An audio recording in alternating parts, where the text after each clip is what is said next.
You are not the master of your mind. You are its most loyal servant. Every decision you believe is yours is merely an echo of your parents' fears, society's approval, or the ghost of a forgotten failure. This is not a guide to freedom. It is a blueprint for a forge. To shatter the chains, you must first feel the fire. Observe the mind in its natural state. It is not a garden to be cultivated, nor a temple to be revered. It is raw, impure ore, ripped from the earth. A mass of potential, yes, but hopelessly contaminated.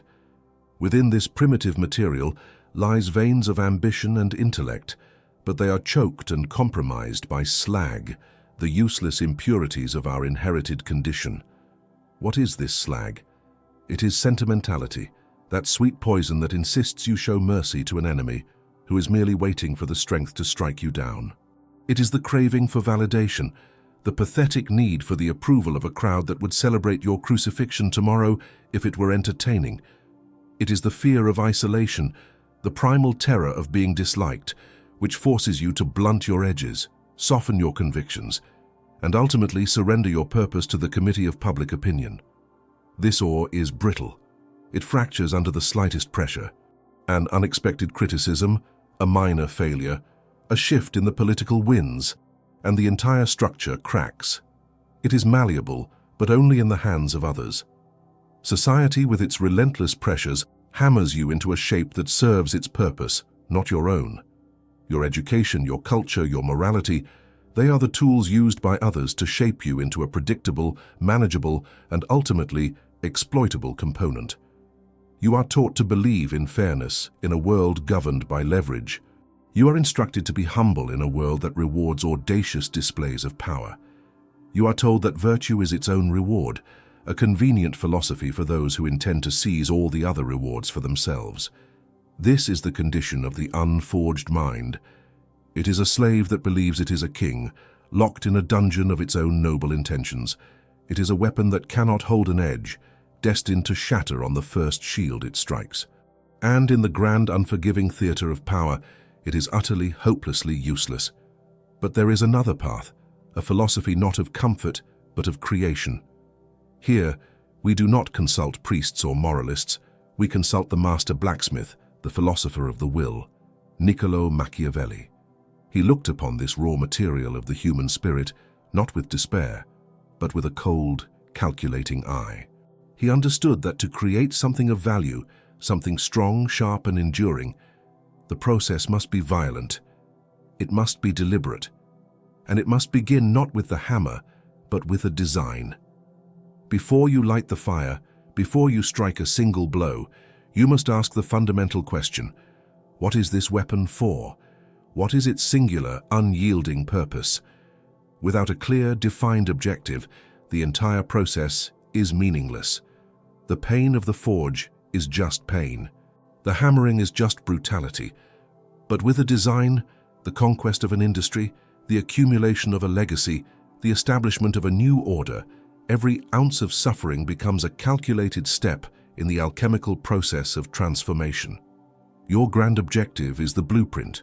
It is the divine and terrible image into which the raw ore of your mind will be forged. This clarity of purpose is the first act of rebellion against the chaos of your nature. It is the imposition of a sovereign will upon the raw material of your existence. You cease to be a passive object shaped by the world. You become an active creator with a specific, world-altering intention. Once the design is set, the purification begins. The blacksmith takes the ore and thrusts it into the heart of the fire. This is the furnace of reality. Machiavelli called it the realtà effettuale, the effective truth of things. Not the world as you wish it were, not the world as it is described in hopeful scriptures and hollow philosophies, but the world as it is. This furnace operates on one unforgiving principle. Truth, no matter how searing, is the only agent of purification. The heat is unbearable for the idealist. It burns away the comforting lies upon which the weak mind is built. What truth does this furnace reveal? It teaches you that men are driven by self-interest, and that any appeal to their better nature is a gamble you cannot afford to make. It teaches you that fortune is a violent river that will sweep away the timid, but can be bent to the will of the audacious who dare to build dams and dikes. It teaches you that power respects only power, and that morality without the strength to enforce it is nothing more than a prelude to martyrdom. The fire burns away your dependence on hope. It incinerates your belief in cosmic justice. It reduces your sentimentality to ash and smoke. Every impurity, every weakness, every inherited delusion is consumed by the white-hot intensity of seeing things exactly as they are. Most will flee this furnace. They will recoil from the pain of disillusionment, preferring the cold, brittle comfort of their chains. But the one who seeks to forge a sovereign mind does not flee the fire. He leans into it. He learns to endure it. And finally, he learns to love the terrible, cleansing heat that burns away everything but the pure, unyielding iron of his will. The fire has burned away the dross. The illusions are gone. What remains is pure, incandescent potential, glowing with a terrible clarity. But it is still without form. Now the shaping must begin. Comment: sovereignty begins within, to affirm this first truth and subscribe for the lessons on how to wield the hammer. So it lies before you, that incandescent core of your will, purged in the furnace of reality. It is pure, it is potent, but it is formless. Potential without structure is merely a prelude to chaos. A river of molten steel is a force of nature, but it serves no purpose until it is cast and shaped. Now the true artistry begins. The metal is placed upon the anvil, the great unyielding surface of necessity. This anvil is the absolute law that dictates what must be done, irrespective of your comfort, your desires, or your morality. It is the cold, hard platform upon which your will shall be violently reshaped. You do not argue with the anvil. You do not negotiate with necessity. You recognize its immutable authority and you prepare for the blows. And what is the hammer? The hammer is discipline. Not the gentle, encouraging discipline of a mentor, but the calculated, rhythmic, and merciless discipline of the master blacksmith.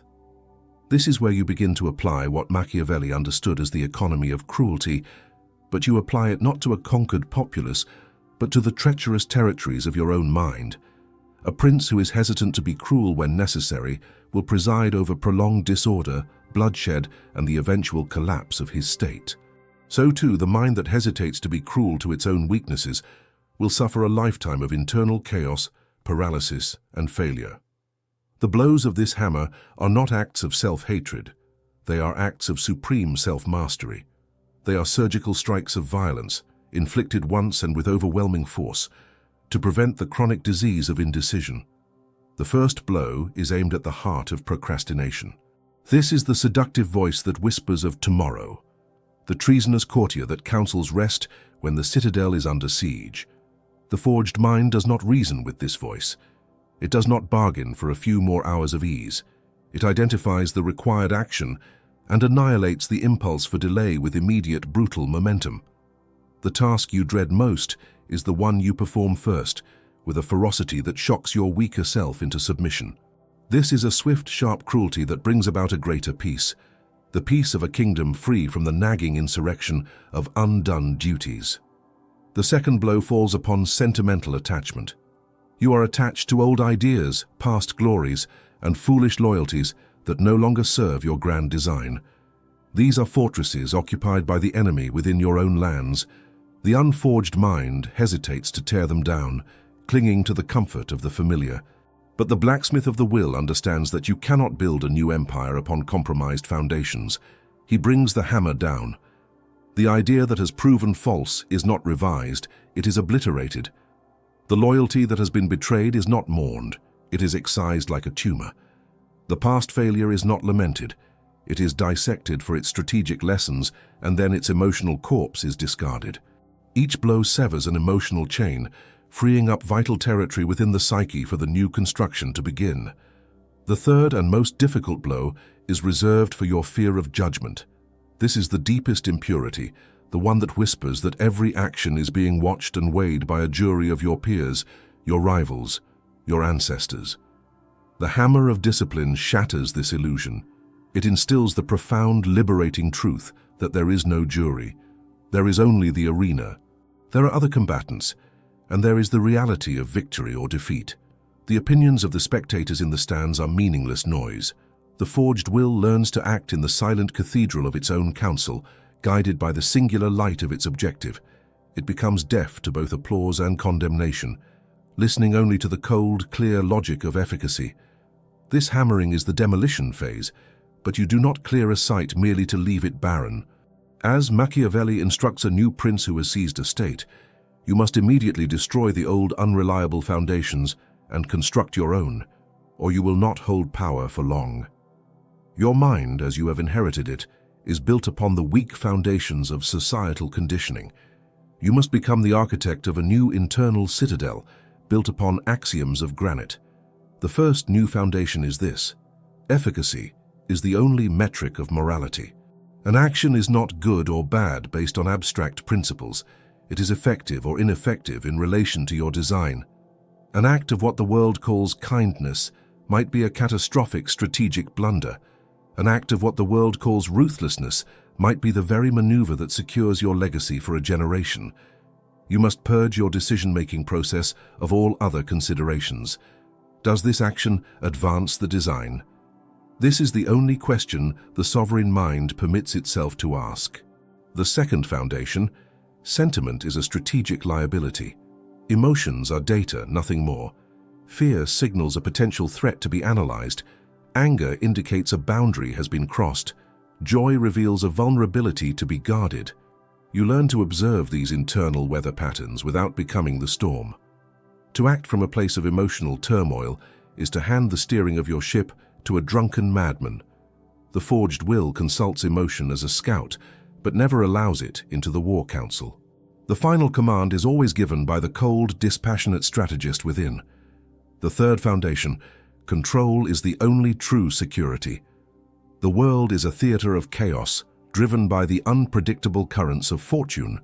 The only source of stability is the expansion of your own control. Control over your impulses, control over your resources, control over your environment, and control over the perceptions of others. You do not pray for favorable winds. You learn to build better sails and a stronger rudder. You do not wish for weaker enemies. You forge yourself into a more formidable weapon. The pursuit of agency, of direct and tangible influence over your reality, replaces the passive habit of hope. Security is not something you are given. It is something you impose. This process is not a single event. It is a rhythm, a relentless cycle. The will is heated in the furnace of a new challenge, hammered into a more refined shape upon the anvil of necessity, and then quenched. The quenching is the critical final step of each stage. It is the act of plunging the white-hot, reshaped will into the cold water of a decisive ordeal. This act locks the new form in place, tempering the metal and giving it its tensile strength. A difficult decision is made and executed without hesitation. A toxic relationship is severed cleanly and irrevocably. A great risk is taken. It is this shock, this trial by ordeal, that solidifies the work of the hammer. Without the quenching, the metal remains soft and will soon lose its shape. Through this cycle of fire, impact, and shock, the raw material is transformed. It is no longer a lump of purified ore. It has a form, a hilt, a guard, a spine. It now has the unmistakable silhouette of a blade, yet it is still not a weapon.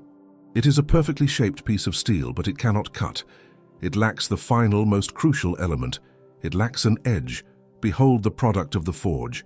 A blade in form, perfectly balanced, tempered, and strong. Yet, in its current state, it is useless for its intended purpose. It possesses brute force but no finesse.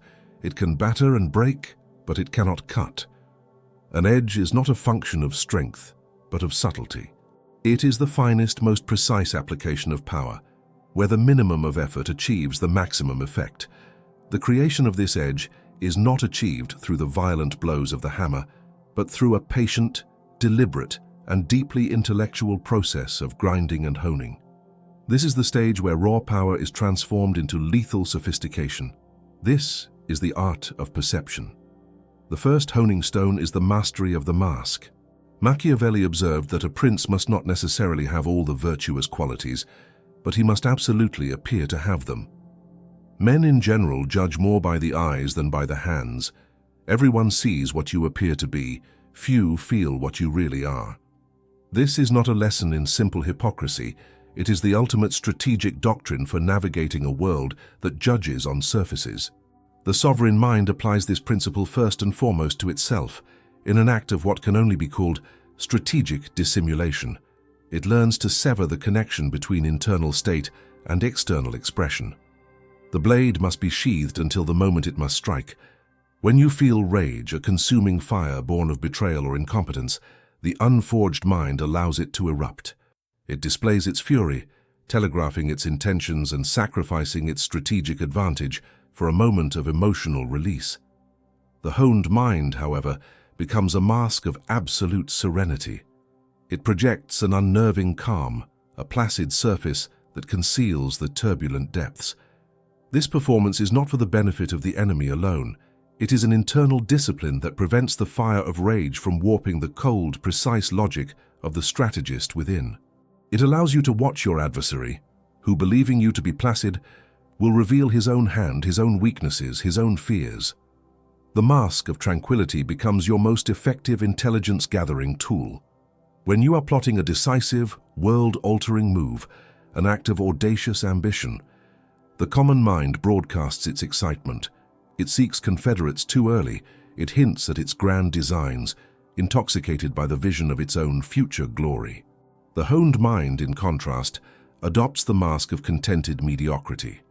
It appears satisfied with the status quo, projecting an aura of harmlessness. It becomes the overlooked courtier, the underestimated rival. This cloak of non-ambition is the perfect camouflage. It lulls your competitors into a state of complacent arrogance, allowing you to assemble your resources, lay your plans, and position your forces for a strike that will come as if from nowhere, a cataclysm they never thought to anticipate. The most dangerous blade, after all, is the one that is mistaken for a decorative ornament until the moment it rests against the throat. This is not deception for its own sake. It is the creation of a strategic buffer between your will and the world. Your true intentions, your deepest plans, your ultimate objectives, these belong to you and you alone. They are the sanctum sanctorum of your mind, a fortress to which no one else is ever granted entry. Your public face, your words, your expressed emotions, these are not reflections of your inner reality. They are tools, they are probes, shields, and lures, deployed with calculated precision to shape the battlefield of perception to your advantage. Mastering the mask is the first step in sharpening the blade. Now we turn to the second honing stone, one far coarser and more abrasive. To give a blade its keenest edge, you must understand the nature of the material it is intended to cut. You must understand the grain, the texture, and the breaking point of the human animal. Machiavelli provides the most unforgiving whetstone for this purpose, a brutally honest appraisal of human nature. He did not write his observations to lament our condition, but to arm his prince with the truth. For it may be said of men in general that they are ungrateful, fickle, voluntary dissemblers, cowardly in the face of danger, and avid for gain. To internalize this truth, to feel it in your very bones, is to sharpen your mind to a razor's edge. You cease to be surprised by betrayal. You learn to anticipate it as a statistical probability, dependent only on the shifting calculus of your ally's self-interest. You stop being disappointed by ingratitude. You understand that favors are forgotten the moment they are granted, and that the only reliable currency is a healthy mixture of future benefit and a credible fear of consequences. You no longer waste energy searching for selfless loyalty in a species hardwired for profit and self-preservation. This understanding transforms every interaction from a hopeful gamble into a cold analysis. When someone offers you assistance, you do not examine the kindness of their gesture. You dissect the underlying interest. What do they stand to gain? How does this action serve their ambition? When someone pledges their undying loyalty, you do not listen to the poetry of their words. You assess the strength of the chain that binds them to you. Is it fear? Is it greed? Is it a shared enemy? You recognize that these are the only bonds that will hold under pressure. The bonds of affection, as Machiavelli noted, are obligations that men, being wretched creatures, will break at every opportunity for their own advantage. This is not cynicism. It is clarity. It is the clarity of a master surgeon who sees the patient not as a collection of hopes and dreams, but as a system of flesh, bone, and blood that must be cut with precision to be saved. This profound understanding of human motivation allows you to slice through the dense fog of social ritual, polite fiction, and outright deception. You see the hidden levers of fear and desire that move the puppets around you. You can predict their movements, their reactions, their breaking points. You learn to speak the language not of what people say, but of what they want. And when you can do that, you can move them, direct them, and lead them. You can cut through their resistance, their arguments, and their manipulations with the effortless ease of a perfectly sharpened blade slicing through silk. The world, once a bewildering and unpredictable chaos, becomes a complex but ultimately decipherable machine. A machine whose gears you can now begin to turn. You have learned the reality of human nature and mastered the instruments of mental power. Now, before we reveal how to solidify your dominion, ensure you are subscribed, for the ultimate wisdom is reserved for those prepared to act. The blade is now in your hand. It is a masterpiece of intellectual engineering, forged in the furnace of reality, hammered into form by relentless discipline, and honed to a terrifying sharpness on the whetstone of human nature.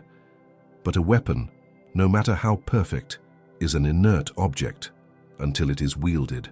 The final stage of this transformation is not a process of creation, but of integration. It is the moment of the master's strike, where the distinction between the will, the hand, and the weapon dissolves. This is not a lesson in how to use your mind. It is the final alchemical step where you become your mind. This culmination is not a singular event, but a transcendent state of being. It is the arrival at a point of absolute sovereignty, where the internal world is so perfectly ordered that it becomes an unstoppable vector of force in the external world. The endless internal dialogues, the debates between fear and ambition, the civil war between your desires and your duties, all of it ceases. The cacophony of the unforged psyche is replaced by a profound, potent silence. In this silence, there is only the objective and the clear, cold line of action required to achieve it. Your thoughts, your will, and your physical actions synchronize into a single, seamless expression of power. You no longer need to decide to be disciplined. You simply are. You no longer need to remind yourself to be strategic. Every thought is already shaped by that imperative. The blacksmith is gone. The hammer is gone. The anvil is gone. Only the sentient blade remains. This is the state Machiavelli alluded to when he spoke of virtù in its highest form. It is more than just skill or courage.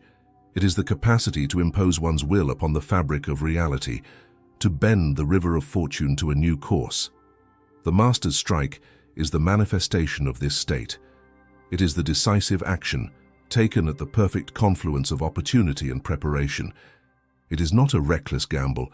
It is the culmination of 1,000 hours of unseen forging and honing. When Cesare Borgia realized his mercenary captains were a liability, he did not haggle or threaten. He lured them to Senegalia under a pretense of reconciliation and had them all strangled in a single night. This was not an act of rage. It was the master's strike, a cold, surgical, and final solution to a problem that threatened his state. It was the physical expression of a mind that had transcended internal conflict and achieved absolute clarity of purpose. Consolidation of this new state is not a passive process. A blade unused will rust. A kingdom left ungoverned will fall into chaos.